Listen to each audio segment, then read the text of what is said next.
What's up, everybody? Happy New Year! Happy New Year.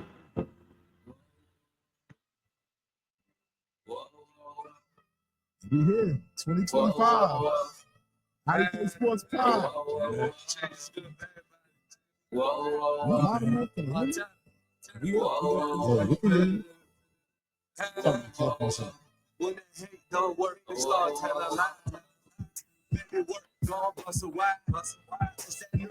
Welcome to 2025. IDK Sports Pod.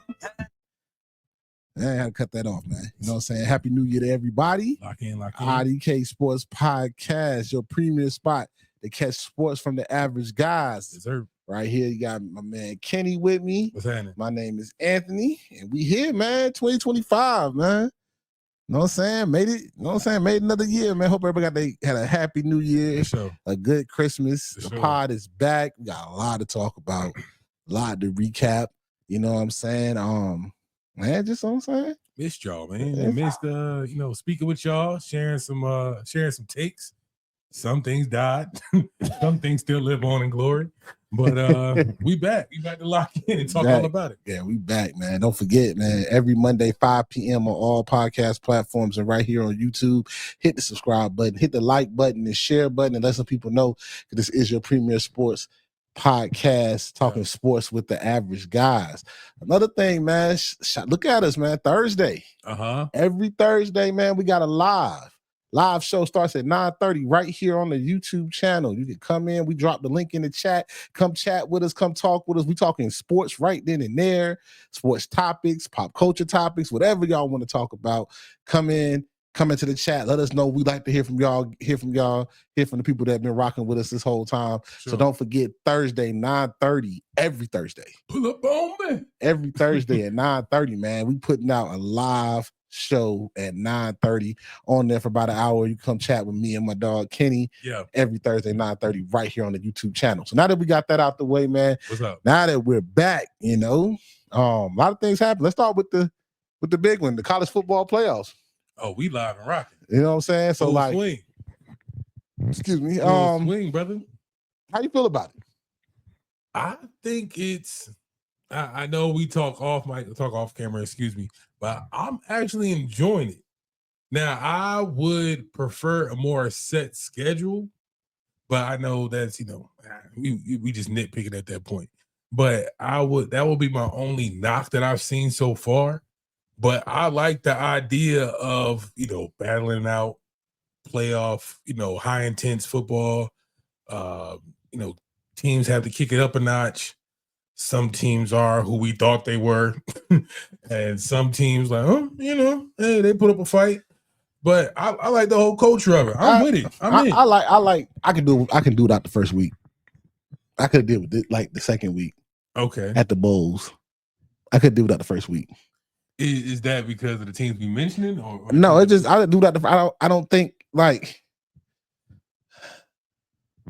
Clemson played better than I thought they would.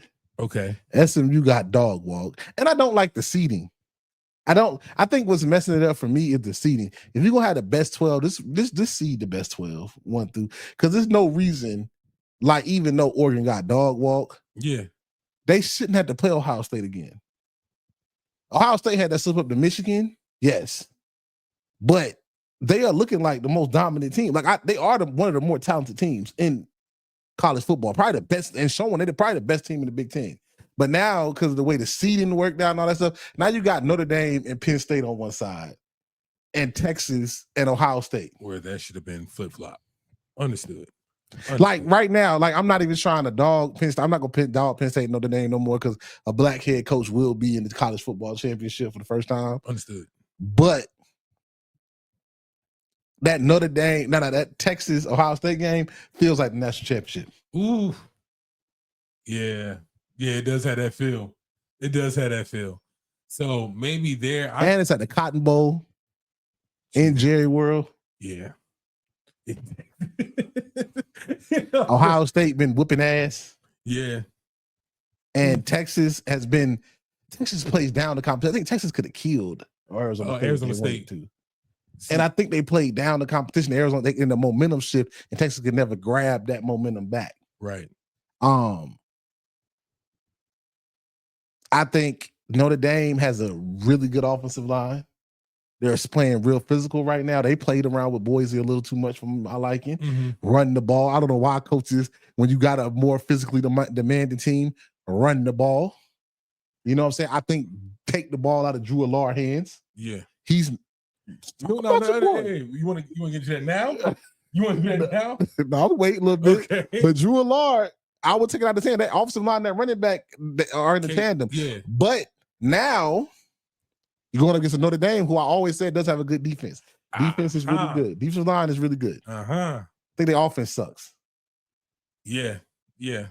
You ain't got no love for your boy, Who? was it Riley Leonard? No, yeah. No, okay, not at all. For sure. Respect. And I think that if I don't have much faith in Carson, but I think if Carson Beck was healthy, I think that's a different Georgia team. I agree. And I don't even like Carson Beck. All right. Before we get into the matchups again, I just want to go back and say this point because you kind of touched on it a little bit. What if we threw in, when you mentioned something about seeding, I don't think we should have 4 teams on a bye week. I think that too. That's what I'm saying. I think it's just how so that go NFL, back to not having 12 teams. I just think having 4 teams on a bye week, just because now you're going into week 2, and just for boys to get beat up. And then like the seeding was crazy. Like if you see the top best, keep a group of 5 team has to get in, right? A group of 5. I'm with the highest group of 5 rated team getting in. I'm with the conference champions getting in, but you don't get a higher seed just because you're a conference champion. I would just say, hey, it should have been, in my eyes, should have been Georgia, Texas. Number 3, you could have thrown in whoever. 3 and 4 should have been like, it should have just been like the top 3 teams. Boise State didn't deserve to have no bye. That's the point I'm getting to. So Arizona State didn't really deserve to have no bye. They're a conference champion. And when it comes to college football, because everybody doesn't play everybody, right? And in these big conferences, like look at what happened to Colorado. Colorado didn't play BYU. Colorado played the weaker side of the Big 12, got their ass handed to them. Smack real bad. You know what I'm saying? Ole Miss beat the shit out of Duke. You know what I'm saying? And then like I want to talk about the bowl games too, but the same on college football thing, like this ranked the best 12, and if you have to add a group of 5 team in, they're not ranked in the top 12, add them in at 12. But just rank the best 12 teams. And you in most time, the Power 4 champion is going to be in that top 12. Yeah. But if they're not in the top 12, then they're at the lowest ranking, 11 and 12. Agreed. You know what I'm saying? The Big 12 champion wasn't there in the top thing. Put them at 11. It's going to naturally shake out that way regardless because they're winning enough games. And put them at 11, but don't just reward them for a bye just because, you know what I'm saying? Yeah. Agreed. Like, and then like, because then you mess up. Now, Ohio State had to play a Tennessee team, beat the brakes off of them, and then Oregon being number 1 seed. Oh, you're for being an undefeated team, number 1 seed, you play Ohio State. Ohio State is below Penn State, who they beat, below Indiana. I mean, they didn't get it like, you know what I'm saying? They got a better seed than Indiana, but Notre Dame got a better, you know what I'm saying? The tracks didn't track. Make it make sense. Now you got a Notre Dame Penn State thing and not taking nothing away from them to here. And then you got a Texas Ohio State game. The teams that everybody thought was the 2 best teams all year. Yeah, so that also plays a factor in what was going to be my latter point about mixing up the seeding to where when you build out that bracket to where it don't land like a Texas Ohio State on the same side of that bracket. That should definitely. And we're just using those teams because like you don't want your most power. You want your best teams to meet up in the championship game. Right. You don't want your you don't want your semifinal matchup being the best game of the playoff run. I know this is kind of common, especially when we're talking like NBA, where you're looking at like the Eastern Conference or the Western Conference championship games being like the most watchable or the most like memorable moment of that playoff series, just to go and watch the damn championship game. And them boys, either a sweep or like 5 or goes to game 5 and it's it. So like, say if Ohio State beat Texas in a good game, they got to go play Penn State. We already saw this. We already know what's going to happen. We saw this already. Yeah. We know what's going to happen. You know what I'm saying? Before we get into like the players, though, I do want to shout out the bowl game. I think a lot of, besides some people, I think the bowl games were taken serious this year. Like a lot of players played. They got the insurance stuff. They played. And they was really entertaining. Both actually, some of the bowl games, Like the Pop-Tart Bowl and some of these other bowls like outviewed the college football playoff first round. And that's the beauty of being a prospect. If you can play, you can play. Like that Kansas State game. If you can play, you can play. There's a lot of prospects like that was in that matchup, that was in that bowl game. So you still gonna watch. You're still gonna watch somebody that stuck around for 4 years. Yeah. You know what I'm saying? You still got your fan base there that's gonna show up and show out for you. So it's never, I don't think it was an issue to begin with, but I'm glad that they still had a turnover even in this playoff climate that we move into this year. Yeah. So I'm glad that they still had a good turnout. I'm glad the players still see the benefit of besides Cam Ward. Yeah. I got you. I'm just glad, putting it out there. I'm glad some of the players, like, bro, do the work, off the field, the insurances, the contracts, all the litigation you got to get done. Go ahead and take care of your business on the back end so you can just play the game, bro. When you start playing the game for injuries or start playing the game to be avoiding or, at half speed, bro, that's when the risk increases. But, bro, just play the game. Just play the game. Just play the game, bro. Just play the game. Because if you're going out there, we about to get into it, but if you go in there, record chasing, play a half, like, bro, you ain't do nothing to change the perspective on your character as opposed to you just sitting out. Yeah, and then like some people trying to back the Cam Ward thing and made a decision for itself. Like I said, I'm not surprised that it happened because in this me universe that we live in, nobody cares about their teammates, nobody cares about this, everybody cares about themselves. Yeah. So, like, I don't have no problem with them not playing, but then not getting like playing for the record, then like watching your team lose is crazy to me. Like, don't play at all or play. Like, to play a half and then dip and then like, and I get it. People say, well, coaches do that. I said, yeah, I get it.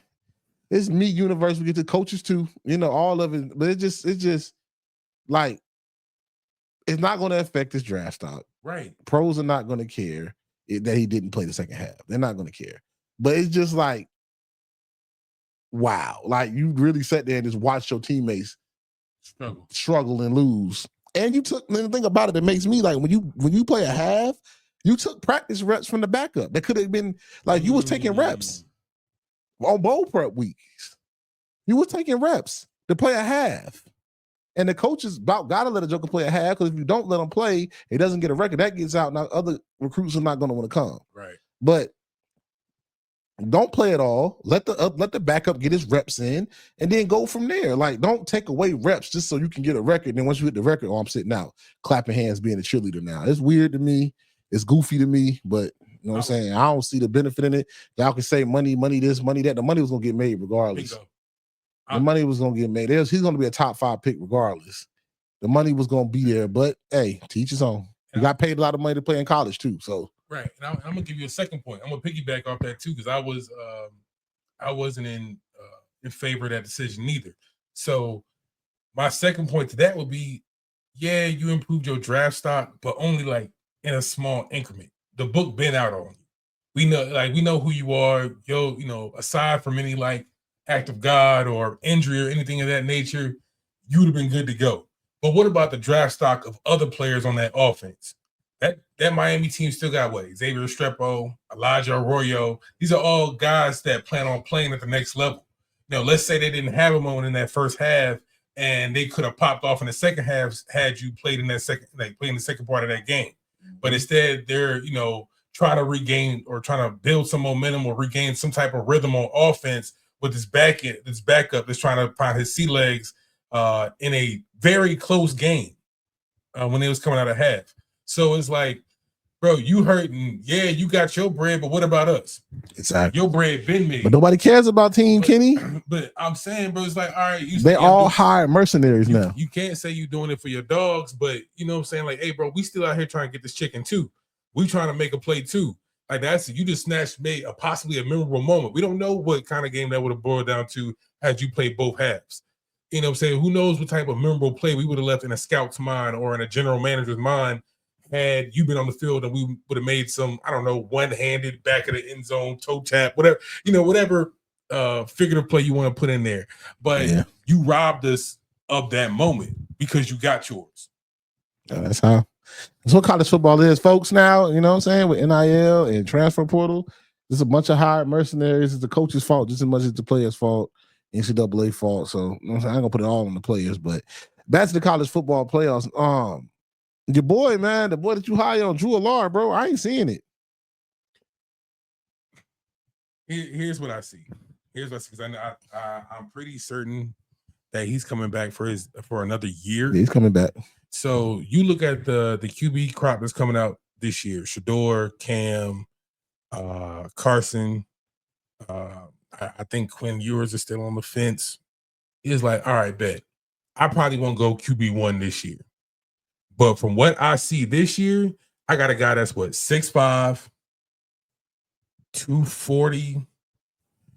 I can put another year of Kyle. He probably be like 22, 23 by the time he comes out. I could put another year up. I can take a ride, you know what I'm saying? I can take a ride of just going on being undefeated next year or mess around, beat Ohio State next year. That's all I need. And let me not say that I hone in on my craft for another year at the collegiate level. I mess around, be QB1. You daggone right. I don't see it. I can see it to where, right. Here's what I see right now. His athleticism is there. Is it? He can run. He can run. Yeah, he's tough. He plays through injuries. Yeah, dude. He doesn't. Hold on. He's not accurate. Hold on. I'm getting there. Okay. 3. He's a leader. How? He's a leader. How you know that? You got the stamp. You got the stamp to be a leader. The captain stamp? The team plays for him. Go ahead. Bro. Okay, I'm about to say because Cam Ward was a captain too. So, okay, I'm not gonna make no deal about him not being a leader, even though he quit on the team. But that's two different circumstances. You're mixing up my bag, brother. Let me all right. I'll give you begrudgingly that he's a leader. Okay. So athletic measurements, 6'5", 240, whatever you want to call it. He has the prototypical QB, whatever, metrics that you want. Athleticism. He can run. He can throw on the run. He can do those things. 3, he's a leader. Now you want to get into talking about like accuracy and arm velocity and he can throw. He got a decent he can throw arm. No, okay. I said he got decent arm. Saying Aaron Rodgers ain't coming out every year. No, I'm not saying that for Aaron Rodgers. I'm saying he got decent arm. His accuracy next year, if he shows accuracy, then yeah, I might. But his accuracy is off. He's not that accurate. Which is the case for a lot of quarterbacks that's coming out. There's accurate. There's a lot of guys that's coming out that can throw that can't throw it a quarter mile, but they're accurate. There's a lot of guys that can miss by a mile, but they miss a player by a mile, but at least the ball got down there. You know what I'm saying? So regardless if I take another year here in the collegiate level, work on some things, work on some footwork, work on whatever, but he's not a bad thrower of the football. No, he's not. Okay, horrible. So you know what I'm saying? You take that in comparison to a JJ McCarthy, who we had no clue how bro threw the ball because we didn't ask him to when he was in Michigan. So it's the fact. If you're comparing him to JJ McCarthy, how much stats did we have on Josh Allen before he came out of Wyoming? He has stats. And he was country strong and could throw the ball 70 yards. Okay, this is what I'm saying. Drew Allard can throw the ball. 9 games at Wyoming. He can throw the ball. Penn State's in the playoffs. Is it because of him? Or that defensive line got 2 first-round picks on it? But they can play defense. Somebody got to score points. They're running back and the offensive line. So Tyler Warren isn't a prospect for no reason. Tight end from Penn State. I do the dog. Okay, Greg Kittle was the number one. Somebody got thrown. Greg Kittle was the number one tight end when he came out, right? Yeah, got you. Who was his quarterback? Brock Purdy. That was Iowa State, right? Yeah, exactly. Okay. You know who's quarterback is. Okay, yeah. So that you can't add him just because he's a dog tight end. No, what I'm saying is somebody had to throw the ball. Somebody do. Always got to throw But there's also other players that's getting looks because of him. I think you can't. I think he's a good quarterback. He's a good quarterback. I don't know if he's like first round for me, but it is a weak quarterback class next year. that I mean, Nico can come out if you wanted to. I doubt that. You got Lenore Sellers might come out. Make life hard. Gotta make life tough. But again, I'm voting on the fact that if I put another year underneath my belt, bro, who knows what type of prospect you're looking at? I mean, hey, that is what I'm saying. He's not. I don't want to make it seem like he's dog shit. He's not. Nah. He can play. He can play football. He can play football. I'm not saying he's like horrible, but like he's not. I don't think you said like top 5 pick. I don't know. He probably will be, but anyway, because I think Penn State is there because that defense has a first round, a top pick in there. No question. One of them is like a top Abdul could Carter, be a top 10 pick. Yeah, that's and like, the other one could be a first round pick too. No question. Yeah. So that defense is nasty. Yeah, Abdul and that offensive line is starting to do their thing too. They're running the ball. Yeah. Katron and Nick Singleton. Both of them look good. But I even with that, bro, it's not like they facing like 8, 9 in the box every time they line up the snap, bro. It's against SMU and Boise, so and it's it's with respect that Drew Allard can throw the ball. There you go. Bro. Okay, because there's been some dumbass throws that I've seen Shador and Cam Ward take this past season. Yes. Like bonehead throws. But the talent. Shador is number one because he processes information fast. He can get the ball out of his hands quick. When his receivers get open and the timing is right, he's gonna put the ball where it need to go. That can't help the fact his offensive line can't block. That's okay. Let's say he doesn't. Let's say Drew Allard comes out of college next year. He comes back for one more year this year. Comes out the draft. Bo Nix. He could be, or it could be Carson Beck. Carson Beck came back. Probably should have left. What I'm saying is that if Drew Allard came out next year in next year's draft, it could be as a prospect to the same billing of Bo Nix, you get him with somebody like a Sean Payton or a someone of that ilk, if Shanahan stays out there in San Francisco, they're gonna play Brock. You think so? Yeah. But you get what I'm saying, bro. 55, baby.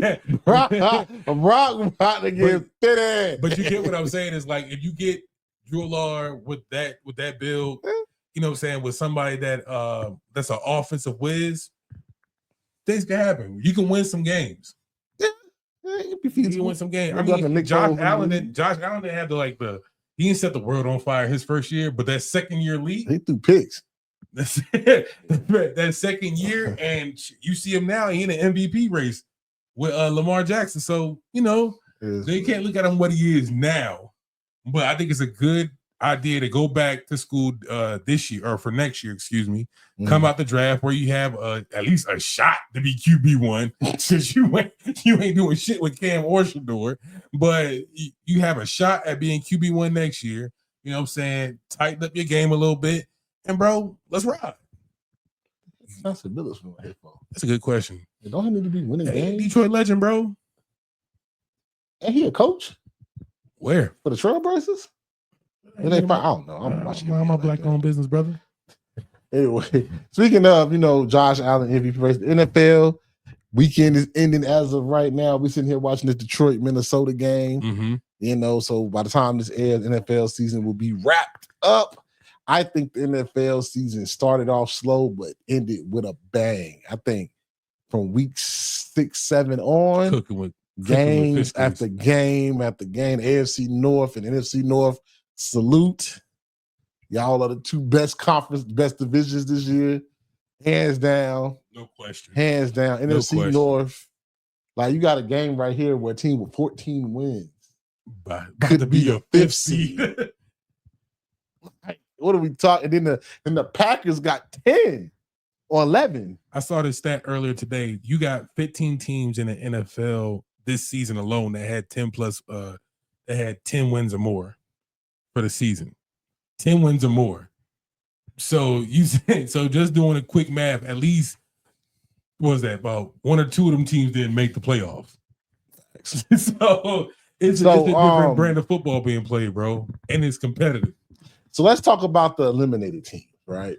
The AFC and NFC is set. Now we just wait to see. Yeah, it's just not season. Let's talk about let's start off with the teams that eliminated. Who is, take the Bengals out because I don't count. Who do you have the most? No, you can add the Bengals. Who do you have the most? Who was looking good down the stretch of the eliminated team? I'll give you one. I got one, but I'm not. I'm gonna say the Cowboys without Dak were looking pretty good on the low down the stretch. On the low, I ain't gonna lie. I know they had to play the Giants twice, I think, but the Cowboys, like the Cowboys started to look. You know what I'm saying they got to get the culture back, bro. Because they got to restore the feeling, bro. Boy, Mike out here talking about quarterback.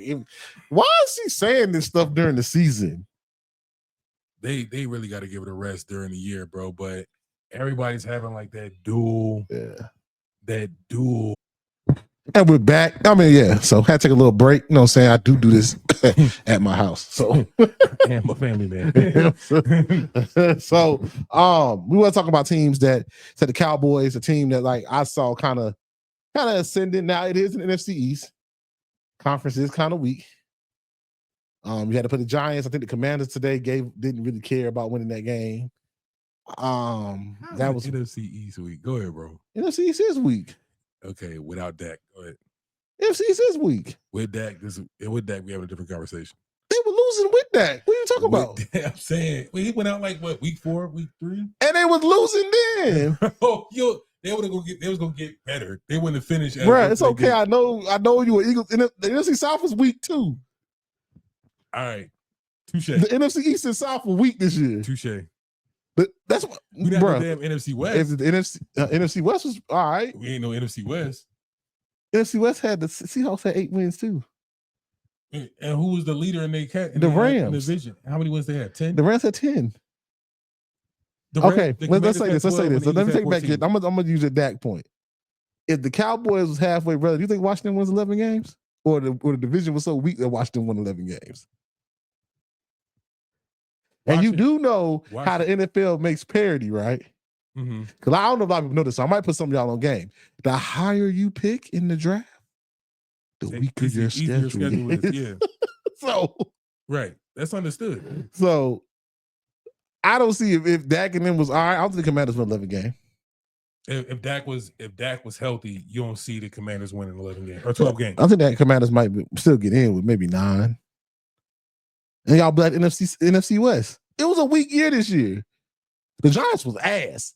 That was 2 automatic wins. That's the problem. Because I mean, we not gonna roll for. I agree with you. We're not gonna roll 4 strong like the NFC North and the AFC North. You can get. But you didn't even have a solid 3. You just said the Cowboys are looking good. I said they was ascending at the end of the year. I said it was good. Them nah. Cowboys, y'all still ass. Don't get it twisted. All right, come on. No, I'm saying like you got something to look forward to next year. Right. Like I think my Panthers got something to look forward to next year. I think that they saw that Bryce Young is the quarterback. And I hated that nigga. I'm gonna say it. I'm a fan. Oh, it's supposed to be Groundhog Day. And Dave Canales, hey bro, hey, salute. he turned it around. I don't know. He started calling things that Bryce can do. Chuba, we already knew Chuba was. We already knew. Still think Steve Wilkes had the job.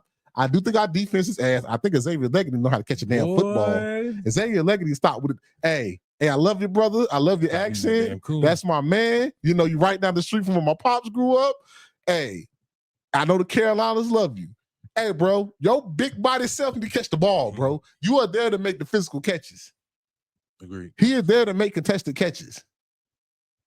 Argument. Yeah, I need a number 1.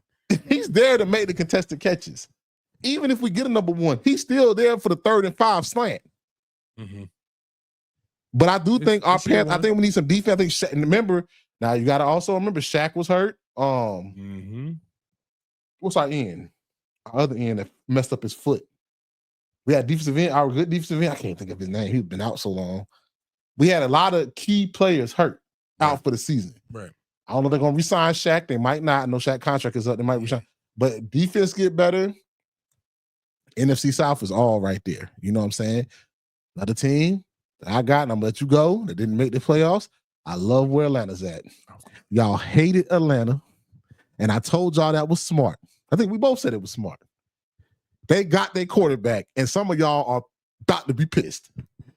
And I said, Michael Penix, I said, my exact quarterback prospect, because we're going to go back on our takes. So my exact quarterback prospect thing of the quarterbacks I take, I said, Caleb was the most talented. Jaden had the most upside. Mm-hmm. I said, Bo and Michael, I said, Bo, I didn't think he was good, but he's going to be ready to play because he played 60 games. So you got to be either get with it or get lost. JJ is the most unknown. And I said, Michael Penix was the most ready to go right now. You know, and he's showing it right now. He's him. Like he's the guy. You know what I'm saying? Get rid of Kurt. Go get you some more. Kyle Pitts starting to catch the ball in key moments. It was rough for that nigga. I don't. That's the thing, bro. I don't know if I think he might be he has to be close to the end of his rookie contract, bro. So, and I think with Kyle, it's more that the hype that he came in, like can't miss Hall of Fame prospect. You know, but that's my three. I know I probably took Atlanta from you. Yeah, Atlanta was one. Atlanta was one for sure. I mean, not for nothing. I'll just say like on my last bit, just so it's a good transition. I like what they're doing on defense. Woohoo. Like I think that safety tandem between Who Simmons, we talk about? Atlanta. Okay, God. My bad. So Atlanta's defense, let me clarify. Atlanta's defense, that damn safety tandem, best in the league. They got to find somebody to rush the passer. Best. Bingo. They gotta bingo. They gotta go spend some money on the pass. Bingo. Rush. They got to. Bingo, bro. They on defense. They can win games on defense alone. Because they make AJ Terrell and them corners look bad sometimes because they hold. Well, you can't cover forever. That's just a fact. Exactly. That's what I'm saying. Like, but so some things are just going to slip, especially when you playing like in those last few games. When they play the Commanders with Jaden, he can improvise on the. They got to find somebody to get consistent pressure on the quarterback. And even in some of those broken plays during Denver, I remember the Denver game and the Falcons where he can improvise, and things like that. So you can't cover forever. Things are just going to happen. But they have the secondary for sure to keep them in the game. Even in that Commanders game I just mentioned, they were in that game OT actually. Yeah. So and like I was about to say Atlanta before you did, but Atlanta is certainly one of those teams that's gonna be there. And I don't know. And just to say my last point about Kyle Pitts, I think he might be close to just like maybe he need new scenery or something. New scenery. I don't see his involvement. Whether it's I think people had way too many high expectations for the boy. Remember when Kyle Pitts came out, like they're talking about going number one overall, can't miss, Hall of Famer. Right. And I think he's a feasible receiver, but feasible tight end. That's the problem. It's like he just a split tight end. He doesn't block well. Exactly. So what are you gonna do? Maybe you need. That's why those traditional guys like Travis can run a route, but he can block too. Shit, your boy out in Baltimore, he can run a route, but he can block. Sometimes those little hybrid tight end wide receiver guys. I don't really have too much. I don't really put too much stock in them because it's like, hey, at the end of the day, we might when we try to go 12 or 13 package, bro. We might have to get you up out of here, bro. We might have to get you up out of here. And that's just like I still think it's just. I think it's just. I don't know. I think he got the expectations were so high for Cal. He's very athletic for his size. Pause. But damn, that was crazy. We're gonna keep going now. But I think they got enough firepower on offense. Bijan is the truth. With Bijan, Tyler Algier, that little 1-2 punch. Drake London. I like Drake London. I like Darnell Mooney as a slot receiver. That was a good pick. So they got enough on offense to win. I mean, of course, they can always. I'm always going and shit. Ant will tell you the same thing too. Always build in the trenches. Like if you don't get a guard tackle, that's always your safest bet. Ant gonna tell you that for sure. But what Joe Alt did for the Chargers. Okay, all right. So, but moving on, I'm thinking. I saw the Chargers just now. They slipped in at like a 5th seed in the AFC. I like where they were trending towards too, but they're in the playoffs, so we gonna see what they got. So who's you got another team? I would say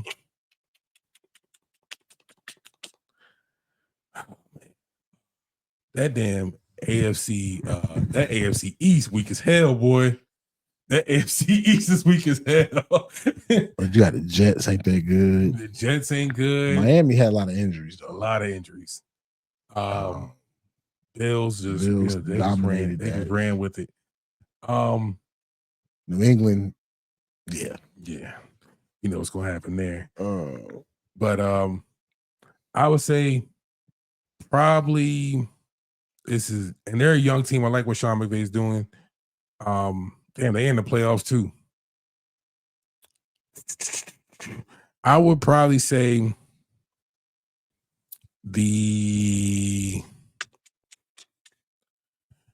and this is probably gonna be like a reclamation year, bro. Yeah. But I'm gonna go ahead and say it. The Browns fought. They gonna have to blow up that roster, but they fought. They fought. They got their ass whooped, but they fought. They swung back. So with that and shit, and even the Bears. No. And even the Bears. They fought. No. They Bears put up a fight. It's a shitty organization that's making that. I gotta see what decisions they make this offseason to see if they're gonna be even more shitty. Okay, why you say that though?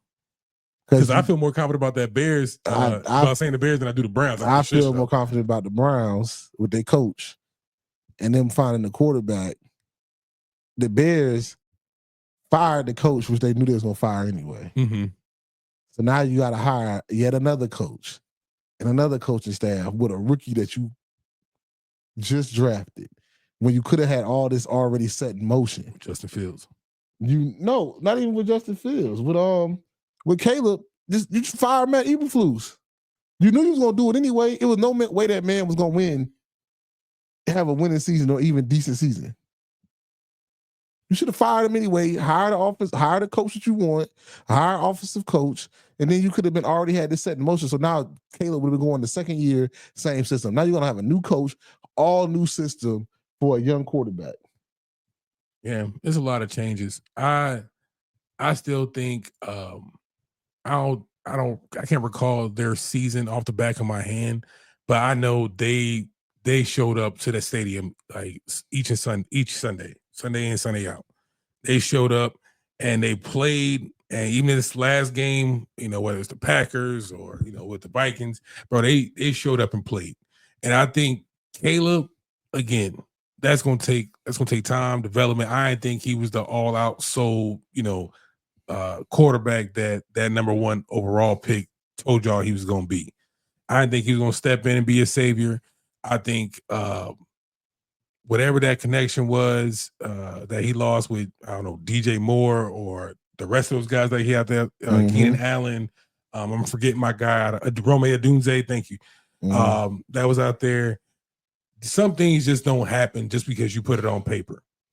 Yeah, it's going to take time. DeAndre Swift still had a pretty decent year out there. So, like, you have the elements, but they got to grow to be a team. Yeah, and also we just got done talking about how nasty that NFC North is. Like, you running into juggernauts week in and week out. You know what I'm saying? If you got Jordan Love, 1 week, then go see Sam Darnold. Yeah, they talking about ringing up. They talking about ringing up. You know what I'm saying, in the off season and maybe trading JJ. That's a whole nother story. Enough of these losers, bro. Let's talk about the people that actually made the playoffs. Okay, who's trending and who's not trending? You want to do about scariest team? Scariest team right now is the Ravens to me. Scariest team is Kansas City because they seem to always win. But that second scariest team. You go AFC, NFC? Who's the scariest team on the AFC? I think scariest team all around. I don't see no NFC team. Okay, Ravens, but who's the scariest team in the NFC? We watching them? Vikings, between this Vikings and Lions team? Yeah, because Jalen ain't doing. They said he ain't doing good in the concussion protocol. Bro, like, it's been like 3 weeks. They said he's not progressing well. Yeah, I don't know. That's not good. Yeah, my boy, they scrambled this boy egg. Who else is in it? What? Are you scared of the Bucks? No, not scared of the Bucks. Green Bay is a scary team. I would say the Commanders, bro. They coming off of like Commanders three walk-off touchdowns you to win got the game. it's playoff time though. You know, playoff football is high intensity. It's a different atmosphere. I get it, but they've been playing. I think the scariest teams are these two that we're watching right here. The Commanders been playing down to the wire for these last 3 weeks of regular season football. They've been in high intense moments for the last 3 weeks. So who they gotta? But think about who they gotta play. They gotta play y'all. What first? They playing y'all. Or they gotta play. No, they gotta play the Rams. No, they play the Bucks. They play the Bucks. No, really? They play the Bucks. I thought the winner of this game play the Bucks. The loser of this game play the Bucks. Make me look. Because the Bucks is the lowest divisional team. Yeah, look at the playoff NFL playoff picture. Yeah, they play the Bucks. That's what it says? Yeah, I know it, bro. Because the Eagles will play the 7 seed, the 3 seed will play the 6 seed. They play the Bucks. Really? Yes, brother. The Commanders? Yes, sir. I don't think that's right, bro. Okay, look me up. I'm looking up, bro. Y'all be on that, bro. So, chill. So the 1 seed gets a bye. The 2 seed plays the lowest ranked seed, which would be the Packers. Correct. Oh. Then the 3 seed plays the next lowest seed, would be the Commanders. How the Bucks ahead of the division champs? Oh, ahead of the Rams. I guess the tiebreaker things. Mm-hmm. So the winner of this game got to go to LA. That sucks for the Vikings or the Lions, don't it? Mm-hmm. That's wild. Oh, the Commanders beat the Bucks. Oh, they beat the Bucks. Oh, y'all got to play Green Bay. I'm cool with that, but Green Bay got to come see us though. That was one thing. I'd rather them come see us and go play in Lambeau. It's always better for them to be at home. It's always better for you to be at home. But that's a scary first round matchup. That's an 11-win team. Not without Jari. Not without Jari Alexander. I'm cool on that. They don't scare me that much. Because it was between the Packers and the Commanders. And the way the Commanders are playing right now, that's why I got them as the scariest team in the NFC. Okay. The way the Commanders are playing right now. I think the two scariest teams in the NFC, talk about out of the lower seeds, besides these two teams is playing, are the Packers and the Commanders. They hot right now. I gave you that. But the Packers also played a tough game with the Bears today. They didn't. I don't think they played everybody, did they? Who's that? Oh. No, yeah, I know Jordan Love played today and Christian Watson played today. Josh Jacobs play? That's a difference. I didn't watch that game. So but nonetheless, so that's just on my NFC side. I would say the Commanders, just because they've been playing high intensity football or like down to the wire football these past 3 weeks. So they kind of already in playoff mode. Yeah. Because let's just say one or two plays don't go the Eagles' way. They probably did the NFC East Championship, NFC East champions right now. But moving on from that, AFC. Who's the scariest team? I think we about to think the same team. And I think we're thinking the same team besides the Ravens. AFC? Yeah, who you got them? Broncos. I knew it. That Broncos team going to Buffalo, that's scary for Buffalo. They just find ways to win. Like, that defense is like that. Right. They shut out. I mean, also, I know what people safety. I know what people are saying about this about Bo Nix's last game against Kansas City. Kansas City played nobody. I understand that. Yeah. But they came out there and played lights out, skunked them, zip. And Bo Nix is playing. And on top of that, if Jaden Daniels wasn't going super crazy, Bo Nix is your offensive rookie of the year. Yeah, I can see that. He done a 300-yard game. Like, he's going crazy. He's going crazy. Only thing that makes the Broncos kind of rough is they got to go to Buffalo in January. That's nasty. That's nasty. I know they would have liked it the other way around, but of course, hey, do what you can do. But Buffalo, it's rough. That's nasty.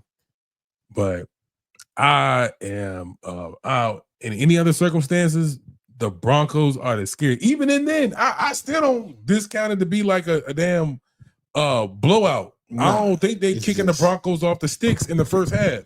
Like it's still gonna be a game. Now that's not to disqualify of the Bills because they've been balling too. But I think the Broncos gonna have something to say that game. Yeah, and then like don't be scared. Come fourth quarter next week, you look at your damn bottom ticker and that bitch say 3. The Bills are only up by 3 points. Like don't be surprised. Do not be surprised, bro, because the Broncos can do what? They can play defense. They can play really good defense. They can rush the passer. They got a really good defense. They can take the ball away. You know what I'm saying? So, and you got somebody, and Bo Nix, again, he hasn't seen everything yet. He's still a rookie. I expect him to make mistakes next week. But only thing I think that's really going to push them over the edge is because they're still doing a running back by committee type deal. Yeah. If they had a tried and true run game, you should be petrified. You should literally be petrified. Yeah. The Broncos, they ready. Yeah, a team that's trending downward though. Steelers, bro. Oh yeah. Gotta play the Ravens the first round. One and done.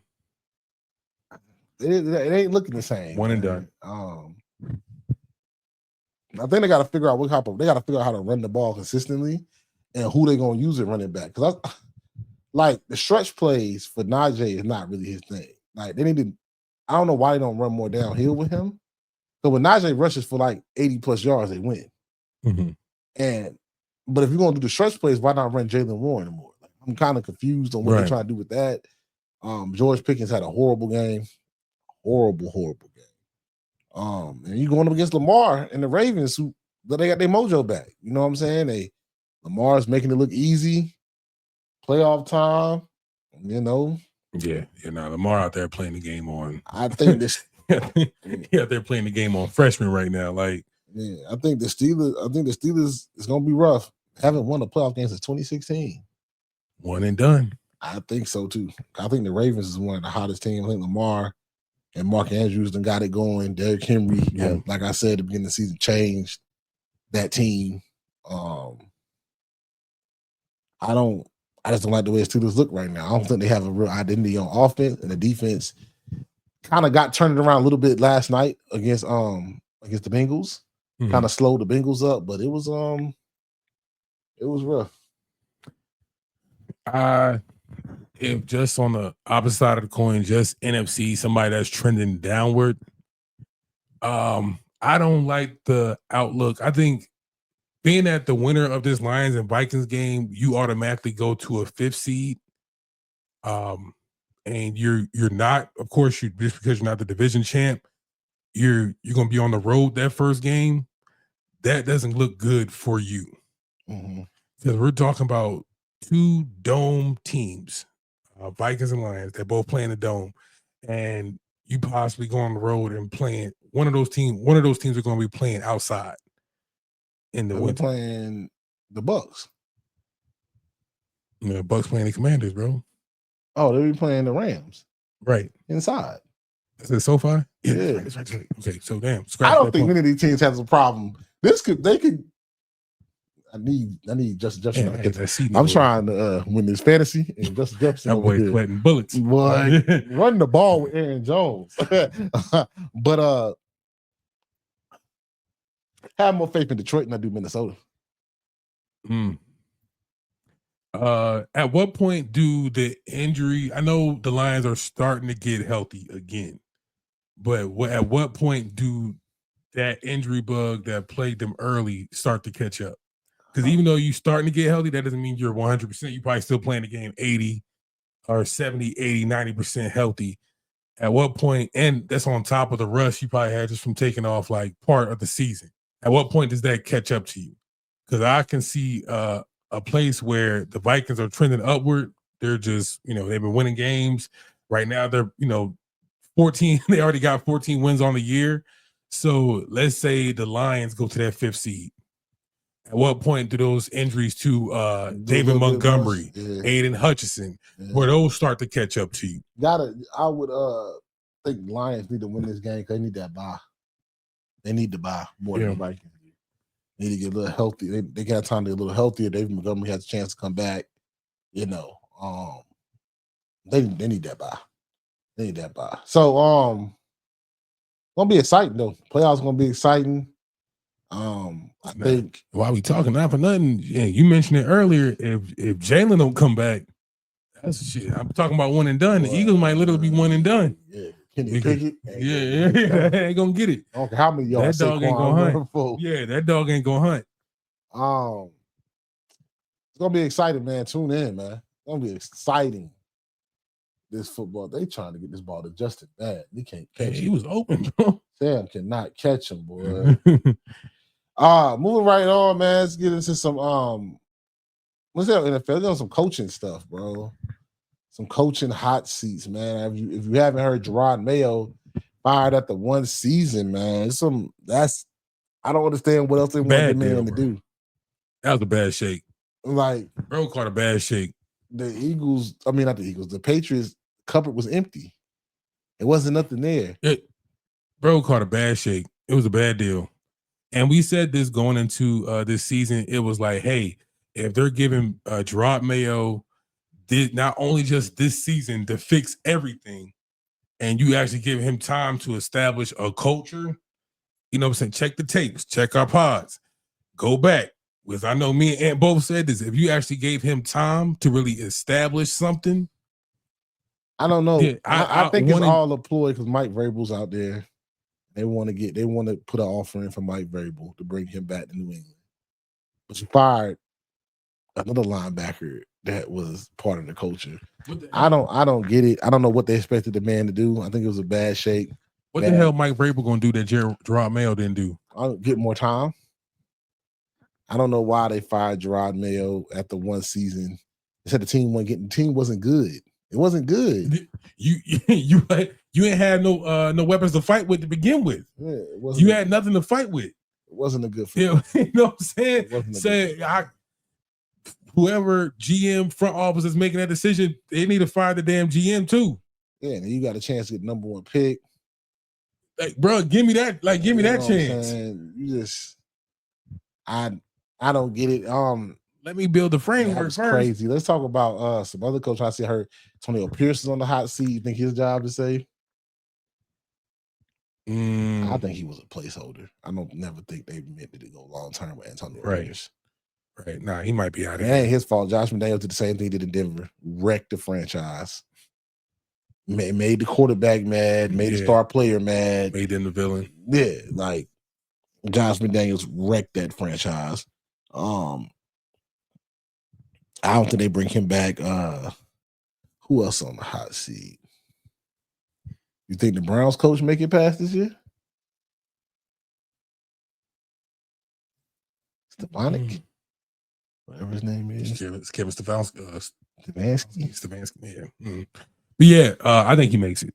I think they should keep him. I think he makes the cut. New York people make it? Oh, Brian Daboll? He's out of here. I don't know. He's out of here. The Giants never fail to amaze me. He's out of here. He's out of here. You would have a hard time explaining one, because it just stinks a little bit more because of the year Saquon is having. It stinks. That wasn't his fault. Yeah, that's not Brian DeBall's fault, but also Daniel Jones being benched and subsequently released afterwards. That whole franchise has a reek to it. It just reeks. Now, we talk about getting a bad deal. If Brian DeBall stays on after this, like after this season, and Gerard Mayo's there, bro, you're going to have to, I'm talking to league commission, NFLPA. We got to have a talk because, bro, what sense does my firing make if I'm Gerard Mayo? Bro, because y'all done, the only thing I went to bat with was a rookie and Jacoby Brissett. Yeah. That's all I had to fight with. And not much of the talent. You know what I'm saying? Y'all didn't bring too much talent in to fight with to begin with. But here in New York, you got You're going to quarterback that upped and left mid-season. The person that y'all done gave, 40-something to? You know what I'm saying? The people that y'all let go, they're having record years. I'm not even talking about just Saquon. I'm talking about Xavier McKinney as well. They went off to, having great years. So, and we ain't showing too much past Malik Neighbors as far as an offensive scheme, which is what we brought you in here to do.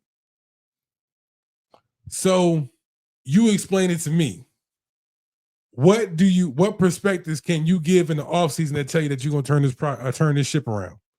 Because there's nothing I've been seeing. We're not just talking about 1 year. Brian DeBall been there for what, 3? Still the Mara family, bro. They're prone to making bad decisions. Oh, I love it. As an Eagles fan, same way I like Mike McCarthy down in Dallas. I love it. So that's the next one I'm going to. Think he keep his job? I don't think it's his fault.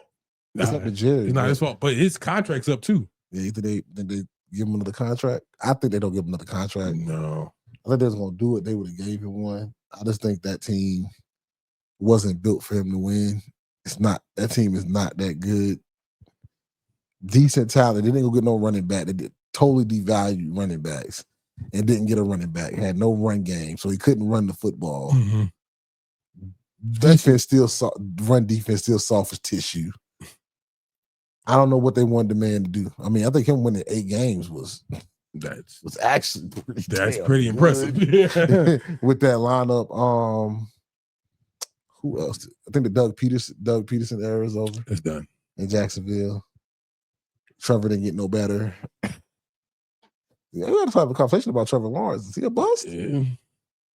He just got read up. That don't mean that he can't be a bust. About to say, we just got done talking about Daniel Jones. But yeah, I think the Doug Peterson era is over. What about your boy in Indianapolis? Just got there? You talked about Jerome Mayo. What makes you think he's still staying? I don't think he. It's not time yet? Nah. But David Canales, we think he's staying. Oh, yeah. He ended the year. I think even though they just missed the playoffs, your boy Raheem down there in Atlanta, that's fine. He's good. Yeah, he's fine.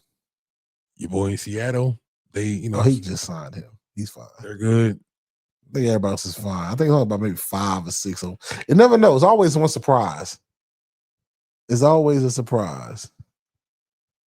Dark horse. We got a dark horse. 49ers got Shanahan stay? I think him and John Lynch. I think he goes when John Lynch goes. Okay. I think him and John Lynch in lockstep. They just went to the Super Bowl. Oh, no. I'm with you, brother. You know what I'm saying? It's not Philadelphia. It's San Francisco. Oh, we don't give a fuck. Not San Francisco. So, that's real quick, you know what I'm saying? Since I'm going to let you get your little ISO moment on this one. I'll talk a little. I didn't really watch it. I didn't hear about it. Didn't care about it for real. The Tyson Usyk fight. Yeah. Let the people know that maybe didn't see it. Tyson over here crying. I heard that from what I saw from the highlights, like Usyk dominated the fight. It was the first fight over again. And Tyson's crying that he thought he won the fight, even though he was stunned multiple times in that fight. Almost hit the canvas. Yeah. I don't know what Tyson sees. Hey, bro, competitive spirit. I'm gonna just say the fact that he has a competitive spirit, and maybe you might have saw some things in the ring that we didn't see as spectators. But outside of that, out being that boxing is a spectating sport, you lost that fight, brother. Yeah, you lost that fight. Back loss. And never lost. And you know what? That doesn't stain. I don't think that stains Fury's legacy like that, bro. You still, you know what I'm saying? You still that guy. Still that guy, especially now that they lining up this Tyson and Joshua fight here soon. Again, we'll talk about it in another episode, but it's over for that. Yeah, well, bro, he still, if I'm gonna leave, I'm gonna leave. I'm saying my hands Fury up. Is fine. Nobody want to see Anthony Joshua right now. That's the last bag. That's the last bag because he ain't got no argument to make a Usyk 3. There's no. Tyreek Hill just said I'm out. Yeah. Mike McDaniels.